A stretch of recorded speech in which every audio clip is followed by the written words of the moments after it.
So the purpose of this program is the pain-free functional strength program.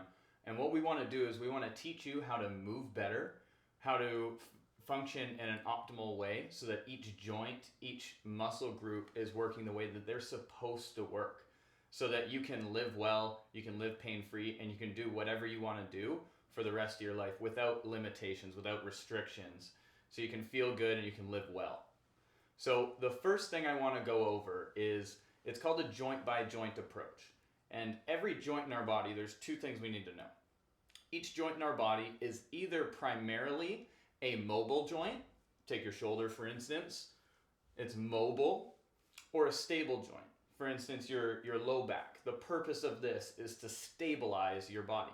So it's a stable joint or it's a mobile joint. Now with your muscles, you also have stabilizers and movers.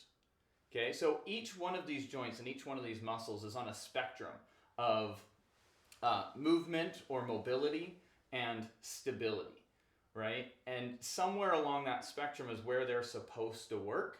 And when we get into trouble, when we have pain and chronic injuries and chronic tightness, it's often because a mobile joint, say your hips or your shoulders, they're out of alignment or something else is out of alignment, and the stabilizers within it are starting to go nuts. They're starting to work way too hard, and that stuff starts to lock things up. So what we're going to do is we're going to teach you what the function is supposed to be, how to optimize it, and as you continue to do that and as you continue to get better at your movements, everything's going to start loosening up. Everything's going to start functioning better. Your strength is going to go up. Your pain is going to go down, and you're going to move and feel way better overall. So the first joint we're going to go through is your core. So I'm just going to grab a broomstick. Now this is something everyone should have at their house, some form of just long stick. You can use anything. And we want to work on core stability. So the first thing is going to be alignment. And you'll see in your low back, there's a pelvic tilt. So your pelvis can tilt forward, it can tilt backwards. And think of this like you're holding a bucket of water, right? Now if I was to tilt it forward and I dump that water out to the front, that's called an anterior tilt, a forward tilt, right? That's where most of us, if we have jobs sitting or we don't move a whole lot, we're not super active, we tend to fall towards this anterior tilt, and it tightens up the low back and it tightens up the hips. So we need to learn how to manipulate that pelvic tilt, get into the right alignment, and that's going to be step one. So I want you to take that dowel, stick it on your back, and with that, there should be 3 points of contact. There should be the back side of your head.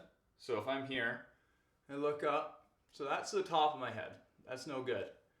You got the back corner of the head, and then you have the back side of your head. So it'll feel like you're tucking your chin quite a bit. Might not be so comfortable for you. That's okay. Then we've got between the shoulder blades and the back side of the tailbone. So again, if I take that and I arch it too much, this is going to be like it's on the bottom corner of your tailbone. It'll almost be like you're sitting on it. And then when we round in a little, you'll find there's the back side of your tailbone. Tiny little gap in your low back is good. And then if we go more, this right here is called a posterior tilt. So I'm kind of tucking my butt so much that that bucket of water would dump out the backside. Now, that's going to be needed for some corrective exercises, but we never want to lift heavy weights when our body is in that posterior pelvic tilt or when it's excessively in that anterior pelvic tilt. Neither one of those are going to be good. So if we can establish this neutral spine where our core is engaged, it's neutral, we have good alignment through our whole back, then we can do pretty much anything and we can be pain-free. So I can hinge, I can squat, or I can lunge, I can squat. If I can do all of that stuff and maintain that good posture, that good alignment out of my spine, that's step one to living a pain-free life and removing all back pain, increasing your hip mobility, increasing your shoulder mobility, and again, increasing your functional strength.